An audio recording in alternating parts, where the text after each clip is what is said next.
Good evening students.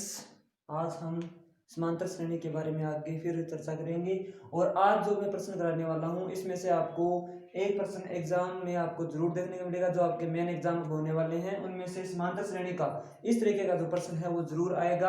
आज मैं आपको 2 या 3 प्रश्न जो कराऊंगा उनमें से 100% गारंटी है कि उनमें से आपको एक प्रश्न परीक्षा में जरूर देखने को मिलेगा। तो अपने चर्चा करते हैं समांतर श्रेणी का महत्वपूर्ण प्रश्न जो आपके सामने लिखा हुआ है। ध्यान से देखो इस प्रश्न को। किसी समांतर श्रेणी का 6वां पद यानी छठा पद तथा 70वां पद क्रम से 2 पद हमें दिए हुए हैं। ये तो छठा पद दिया हुआ है और एक 70वां पद। 6वां पद है 19 और 70वां पद है 41। इसका 40वां पद ज्ञात करो। इसका मतलब समांतर श्रेणी का हमें 40वां पद ज्ञात करना है। हमें 2 पद पहले से दिए हुए हैं। किसी भी समांतर श्रेणी के अंदर जब अनवां पद ज्ञात करते हैं और अनवां पद ज्ञात करने का सूत्र आपको पता है an बराबर a plus n minus 1 into D, जिसमें हमें a का मान चाहिए, n का मान चाहिए और d का मान। यानी महत्वपूर्ण है कि अनवां पद ज्ञात करने के लिए हमें पहले या तो a का मान निकालना पड़ेगा और a के साथ d का मान भी हमें निकालना पड़ेगा। तो सबसे पहले जो प्रश्न में दिया होता है, जो मैथ का जो ये कंडीशन होती है कि जो प्रश्न में आपको दिया होता है उसको पहले है वैसे का वैसे उतार लो। तो हमें क्या दिया हुआ है? हमें दिया हुआ है समांतर श्रेणी का 6वां पद। पहले पद के लिए लिखते हैं a1, दूसरे पद के लिए a2, उसी प्रकार 6वां पद तो क्या लिखेंगे a6। a6 का मान कितना दिया हुआ है? 19। 70वां पद, 6वां पद पहले लिखा हुआ है 19, 70वां पद बाद में लिखा हुआ है और है कितना? 41। तो 70वें पद के लिए क्या लिखेंगे? a17 और a17 का मान हमें कितना दिया हुआ है? 41। ये 2 मान हमें दिए हुए हैं। अब लगाते हैं अपने अनवां पद ज्ञात करने का सूत्र। क्योंकि देखो वां पद और इसमें भी क्या लिखा हुआ है? वां पद। जहां भी आपको वां पद नाम लिखा हुआ मिले तो वहां पर आपको एक ही सूत्र लगाना है और वो सूत्र कौन सा है? अनवां पद। अनवां पद ज्ञात करने का सूत्र क्या होता है? ए अन बराबर ए प्लस ब्रैकेट के अंदर n माइनस 1 इंटू डी, ये होता है अनवां पद ज्ञात करने का सूत्र। अब इसके बाद देखो ए अन की जगह, अब देखो अपने पास 2 मान दिए हुए हैं तो ए अन की जगह वही मान लगाओ जो आपको प्रश्न में दिए हुए हैं। ए अन की जगह आप क्या लो? पहले a6 लगाओ। ए अन की जगह पहले हमने क्या लगाया? a6। तो जहां जहां देखो ए का तो हमने ए लगा दिया, अन की जगह हमने क्या लगाया था? 6 लगा दिया। तो जहां अन लिखा है वहां पर भी आप 6 लगाओगे। तो ए का तो हमने ए लगा दिया प्लस एन की जगह आप क्या लगाएंगे? 6 minus 1 into D a6। a6 का मान प्रश्न में दिया हुआ है, कितना दिया हुआ है? 19। तो यहां पर a6 की जगह कितना आ जाएगा? 19 बराबर ए का मान हमारे पास नहीं है तो ए का मान ए आ गया। 6 में से 1 घटा दो, कितने बच जाएंगे? 5। 5 का गुणा करेंगे डी के साथ तो 5d। ये आ गई समीकरण नंबर 1।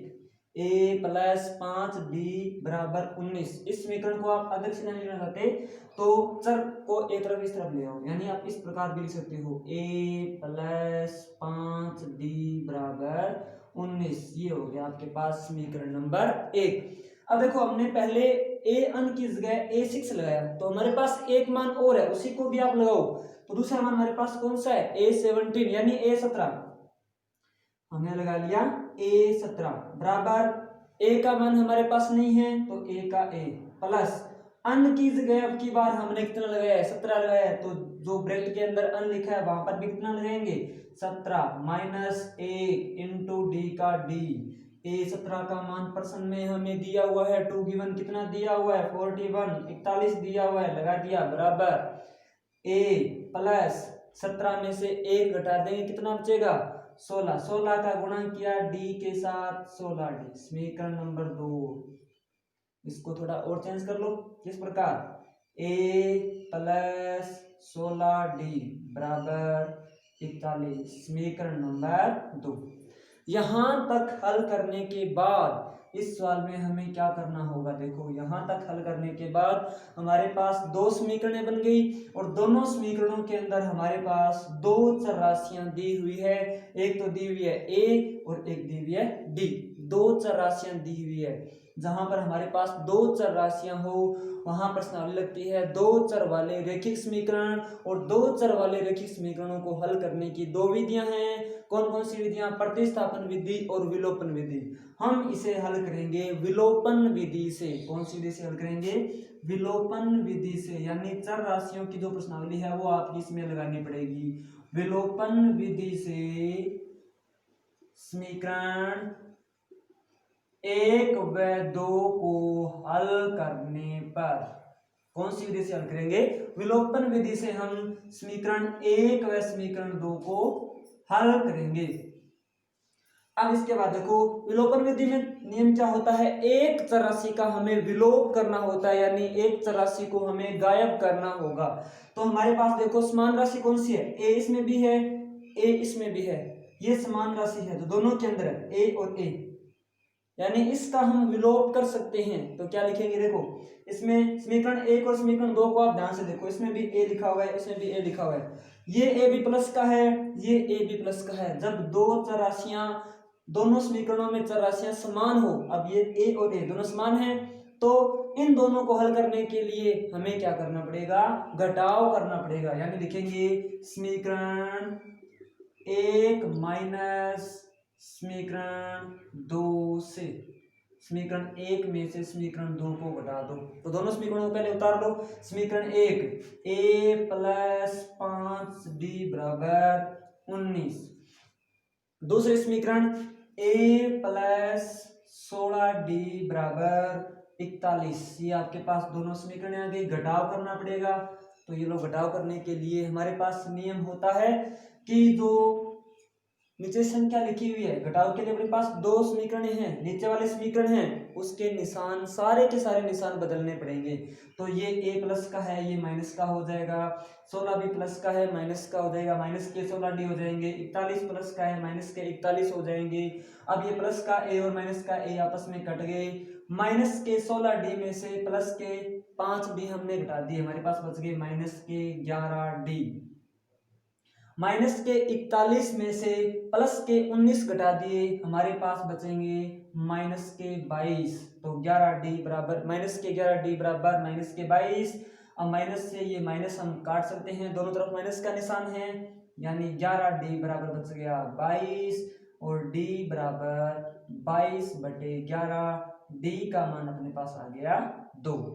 ये अपने पास d का मान आ गया। अब लिखेंगे d का मान, d का मान समीकरण चाहे रखो 1 में चाहे समीकरण 2 में, कौन से समीकरण में भी आप इसका मान रख सकते हो। समीकरण सॉरी d का मान समीकरण 1 में रखने पर, समीकरण 1 में हम d का मान रखेंगे। समीकरण 1 देखो यदि a प्लस 5d बराबर 19, तो a का तो हमने a लगा दिया प्लस 5 और d के बीच कोई निशान नहीं है, इनटू का निशान, d का मान हमने निकाल लिया 2, बराबर में कितने हैं 19, तो 19 लगा दिया। a प्लस 5 दूनी 10 बराबर 19। चर राशि एक तरफ, चर राशि एक तरफ, क्या करना पड़ेगा? पक्षांतरण करना पड़ेगा। पक्षांतरण करने पर, पक्षांतरण करेंगे तो a बराबर 19 माइनस 10, प्लस का 10 था, बराबर से उस तरफ लेके जाएंगे, माइनस का 10 हो जाएगा। a का मान हमारे पास आ गया इसमें कितना? 19 में से 10 घटा दिया 9। अब अपने पास a का मान है, d का मान है, और प्रश्न को ध्यान से देखो, n का मान हमें दिया हुआ है, 40वां पद ज्ञात करना है। अब यहां तक सवाल खत्म नहीं हुआ अभी तक आपका, 40वां पद ज्ञात करना है, वहां पद यानी इस पर कौन सा लगाओगे वापिस? an। तो वापिस यहाँ लिख रहे हैं an बराबर a plus n minus 1 into D. an की जगह a का तो a, n की जगह अब की बार कितना लगाओ? 40। हमें 40वां पद ज्ञात करना है, इसको पढ़ो a 40 यानी 40वां पद हमें ज्ञात करना है। a का मान हमें प्रश्न में दिया है 9 प्लस n का मान 40 माइनस 1 इंटू डी का मान कितना दिया हुआ है? डी का मान हमने निकाला है कितना? 2 लगा दिया, बराबर 9 प्लस 40 में से 1 घटाएंगे कितना बचेगा 39, 39 इंटू 2, 39 का 2 से गुणा करेंगे कितना आ जाएगा 39 दूनी 78, तो 9 प्लस 78 दोनों को जोड़ देंगे कितना आएगा 78 और 9 87, यानी ए 40वां पद अपने पास कितना आ गया 87 आ गया। तो इस प्रकार आप ए और डी का मान ज्ञात करके उसके बाद 40वां पद अन्वां पद ज्ञात कर सकते हो। अब ये प्रश्न पूरा आपके सामने किया हुआ है, इसका आप स्क्रीनशॉट ले सकते हो ताकि इसको देखकर इस तरीके के जितने भी सवाल हैं वो सारे के सारे सवाल आप कर सको। तो आपके पास 2 सेकंड है, इसका स्क्रीनशॉट ले सकते हो आप। इसके बाद दूसरा नए तरीके का सवाल आपके सामने लिखा हुआ है, जिसमें लिखा है 3 अंकों की कितनी संख्याएं 12 से भाज्य है। या इस प्रकार प्रश्न इस प्रकार से आएगा आपके पास कि कितनी 3 अंकों की कितनी संख्याएं जिसमें 12 का भाग पूरा पूरा जाएगा, यानी 3 अंकों की ऐसी कितनी संख्याएं हैं जिसमें 12 का भाग पूरा पूरा जाता है, या 3 अंकों की कितनी संख्याएं 12 से विभाजित है, 3 अंकों की कितनी संख्याएं 12 से भाज्य है। इस प्रकार के प्रश्न आपको अब की बार परीक्षा की दृष्टि से ये प्रश्न सबसे महत्वपूर्ण प्रश्न है, आपको ये प्रश्न परीक्षा में जरूर देखने को मिलेगा। तो इसको हल करने का तरीका ये भी समांतर श्रेणी से हम हल करेंगे। समांतर श्रेणी से इसको किस प्रकार हल करेंगे, पहले तो हमारे पास एक समांतर श्रेणी होनी चाहिए तभी हम इसको हल कर सकते हैं। तो समांतर श्रेणी हमें बनानी पड़ेगी, किस प्रकार बनाएंगे, तो 3 अंकों की संख्याएं, 3 अंकों की सबसे छोटी संख्या होती है 100 और हमें पता है कि 100 में 12 का भाग पूरा पूरा नहीं जाता, तो 12 का पाड़ा पढ़ेंगे तो हमें पता है कि 12 8 96, 12 निन्ने 108, यानी 100 से आगे चलें तो 101 में 12 का भाग नहीं जाएगा, 102 में जाएगा, यानी 12 का भाग किस में जाएगा 108 में। यानी 3 अंकों की सबसे छोटी संख्या जिसमें 12 का भाग पूरा पूरा जाए वो कौन सी है 108। 108 के बाद 3 अंकों की संख्या जिसमें 12 का भाग जाए 120, 120 के बाद 3 अंकों की जिसमें 12 का भाग जाए 132। ये तो हो गई इस प्रकार संख्या। अब हमें जहां तक कहां तक जाना पड़ेगा, 3 अंकों की संख्या तो बहुत होती है 1000, 4 अंकों की सबसे छोटी संख्या 1000, 1000 से पहले 999, 3 अंकों की सबसे बड़ी संख्या होती है 999। अब 999 के अंदर 12 का भाग जाता है या नहीं हमें पता नहीं है, हमें वो अंक निकालना पड़ेगा, वो संख्या निकालनी पड़ेगी, क्योंकि वो हमारे लिए होगा अंतिम पद। हमारे पास समांतर श्रेणी है, समांतर श्रेणी के अंदर पहला पद हमारे पास है, डी का मान इन दोनों से निकाल सकते हैं, लेकिन अगर हमें अन्वां पद ज्ञात हो जाए तो हम पता कर लेंगे कितने पद होंगे, या फिर अब यहां से तो हमारे पास अन्वां पद ही आएगा, अन का मान हमारे पास नहीं आएगा क्योंकि अन का मान हमें ज्ञात करना है। अब 999 के अंदर 12 का भाग पूरा पूरा नहीं जाता, तो वो अंतिम संख्या कौन सी है जिसमें 12 का भाग पूरा पूरा जाए, इसको याद करने का एकदम सो ट्रिक आपको बता देता हूं। 999 के अंदर आप लगाओ 12 का भाग, 12 8 96, कितने बच गए 3 बच गए 39, 12 3 36, हमारे पास शेष फल कितने बच गए, शेष फल बच गए हमारे पास 3। इस 3 को हमें घटाना है, आपके पास जो मुख्य संख्या 999 है उसमें से घटा दो।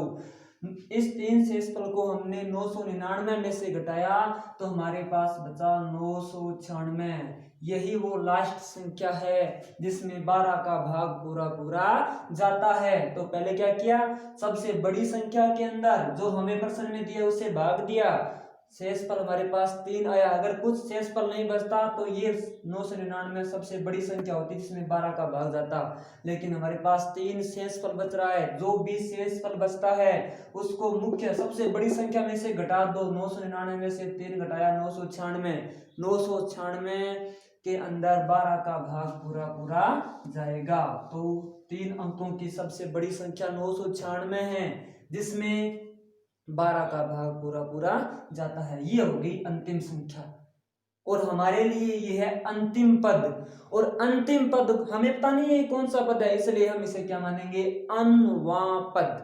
अब ये हमारे पास बन गई एक समांतर श्रेणी और इस समांतर श्रेणी के अंदर हमारे पास प्रथम पद, अब याद करो आप, प्रथम पद सबसे पहला पद कितना लिखा हुआ है, 108 लिखा हुआ है यहाँ पर। तो आपके पास a का मान आ गया 108। उसके बाद निकालेंगे सारव अंतर, उसके बाद हम क्या निकालेंगे, सारव अंतर। सारव अंतर को हम d से प्रेजेंट करते हैं। सूत्र क्या होता है, a2 माइनस a1। a2 का मान 120, a1 यानी प्रथम पद का मान 108, घटा दो कितना बचेगा 12, d का मान 12, a का मान 108। अब देखो आपके पास में एक मान और दिया हुआ है, अनवा पद कितना दिया हुआ है 996, और अनवे पद को हम किससे लिखते हैं, ए अन से लिखते हैं। ए अन का मान दिया हुआ है 996। ये इतने मान हमें प्रश्न के अंदर दिए हुए हैं। प्रथम पद ए का मान दिया है, डी का मान दिया है, ए अन का मान दिया है। ए अन का मान आ गया, अनवा पद को हम किससे लिखते हैं, ए अन से, वही सूत्र, उसका मान हमें दिया हुआ है। तो लिखो अनवा पद, सूत्र कौन सा लगाओगे, अनवा पद। और अनवा पद को हम लिखते हैं ए अन, और ए अन का सूत्र क्या होता है, ए प्लस डेट के अंदर n माइनस 1 इंटू डी। ए अन का मान प्रश्न के अंदर पूरा का पूरा दिया है 996, तो हमने लगा दिया 996। ए का मान हमें प्रश्न में दिया है कितना 108, तो हमने लगा दिया 108। n का मान हमें नहीं दिया, कितने पद हैं, कितनी संख्याएं हैं हमें नहीं पता, तो n की जगह हमने क्या लगा दिया n माइनस 1 इंटू डी का मान, डी का मान दिया हुआ है 12, तो हमने भी लगा दिया 12।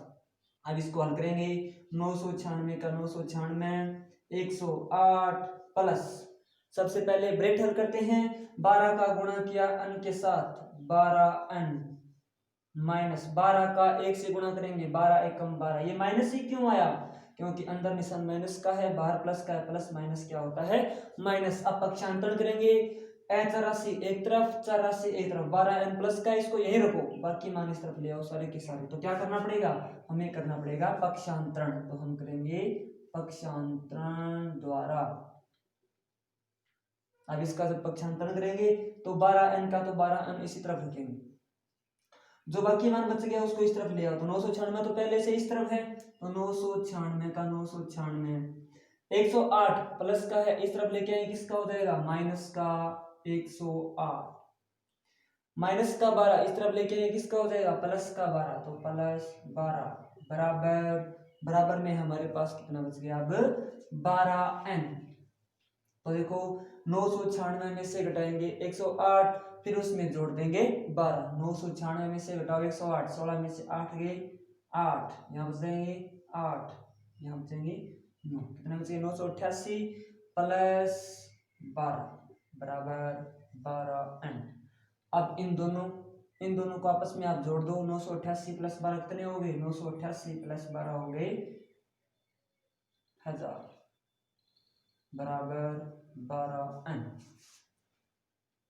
अब देखो इसके बाद सबसे पहले आपने देखो यहां से किस प्रकार क्या पक्षांतरण किया, हमने पक्षांतरण किया, पक्षांतरण के बाद जो चर राशि है उसको हम एक तरफ लेके जाते हैं, और जो चर राशि होती है उसको हम एक तरफ लेके जाते हैं। अब उसके बाद देखो जो 108 प्लस का था वो मैंने माइनस का कर दिया, और जो राशि माइनस की थी उसको मैंने प्लस का कर दिया। अब उसके बाद घटाव किया, पहले घटाव करने के बाद वापस क्या करेंगे, जोड़ करेंगे। तो देखो 16 में से 8 गए 8, पता है ये तो कैसे हुआ। उसके बाद यहाँ पर कितने बचेंगे 8, तो 8 के 8 सॉरी 9 में से 1 घटाएंगे कितना बचेगा यहाँ पर 8, तो 888 बचेगा। 888 प्लस 12 कितने होते हैं 900, ये अपने पास आ गया 900। 12n बराबर कितना हो गया 900। अब देखो इसके बाद हमें निकालना है n का मान, तो 900 के बटा में कौन आ जाएगा 12, n का मान n बराबर 900 बटे 12। n का मान याद करेंगे, 900 में 12 का भाग 2, 12 साथी 84, कितने बच गए 6 60, 12 5 60। n का मान हमारे पास कितना आ गया 75, यानी 3 अंकों की कितनी संख्याएं हैं जो 12 से भाज्य है 75 संख्याएं। तो यानी लिख सकते हो आप 3 अंकों की 75 संख्याएं 12 से भाज्य है। इस प्रकार अन्वय पद या अन्वय पद से संबंधित जितने भी प्रश्न थे मैंने सारे के सारे प्रश्न आपको करा दिए। इस तरीके जो आज मैंने प्रश्न कराए दोनों तरीके के, इन दोनों तरीकों में से आपको 100% परीक्षा के अंदर प्रश्न जरूर मिलेगा। तो जो भी प्रश्न मैं करा रहा हूँ यहाँ पर वो आपकी बुक में से ही है। आज जो मैंने प्रश्न लिए है वो बुक में से लिए है, ये प्रश्न मैंने उदाहरण के रूप में अलग से लिया है। इस प्रकार का प्रश्न आपकी बुक के अंदर एक दिया हुआ है, उस प्रश्न को आप करके देखो हुए। जो भी प्रश्न मैं बाहर से लेता हूँ, क्यों लेता हूँ बाहर से प्रश्न, ताकि इस देश से प्रश्न आपको बुक के अंदर मिल जाएं और वो प्रश्न आप आसानी से कर सको। अब देखो इसके बाद जो भी यहाँ से मैं आपको वीडियो बना के दे रहा हूँ तो वो वीडियो आपको प्राप्त होते रहे। इसके लिए अब आपको पता चलेगा कि मैंने आज वीडियो बनाए, आज आपको वीडियो देखने को मिलेगा। तो इसके लिए आपको एक काम करना पड़ेगा, आपका जो YouTube चैनल है जिससे आप ये वीडियो देख रहे हो, उस वीडियो के अंदर नीचे रेड कलर के अंदर लिखा हुआ है सब्सक्राइब। तो जो सब्सक्राइब लिखा है उसके वो रेड रंग का है, उस रेड रंग पर आप जैसे ही क्लिक करोगे तो वो ब्लैक रंग का हो जाएगा। ठीक है, तो जैसे ही क्लिक करोगे तो वो ब्लैक कलर का हो जाएगा। उसके बाद क्या करोगे आप, वो सब्सक्राइब हो जाएगा। जैसे यानी पहले रेड था, रेड के बाद जैसे आपने क्लिक किया तो वो ब्लैक हो जाएगा, यानी सब्सक्राइब हो गया। उसके बाद उस सब्सक्राइब के बटन के नीचे एक घंटी का निशान बना है, उस घंटी के निशान पर आप क्लिक कर दोगे तो जो भी वीडियो मैं नया बनाऊंगा उसका आपके पास नोटिफिकेशन या सूचना आ जाएगी, जिससे वो आप वीडियो देख सकते हो। तो सब्सक्राइब जो भी वीडियो में बनाता हूँ एक बार आप सब्सक्राइब कर लो, ताकि आपको जैसे भी वीडियो मैं नया बनाऊंगा आपको मिल जाएंगे। ये वीडियो इस वीडियो में मैंने आपको समांतर श्रेणी के बारे में बता दिया, और इसके बाद समांतर श्रेणी की जो प्रश्नावली है इसमें अनुपद हमने कर लिया। अब करेंगे अन पदों का योग, वो आपको अगले वीडियो में देखने को मिलेगा। धन्यवाद।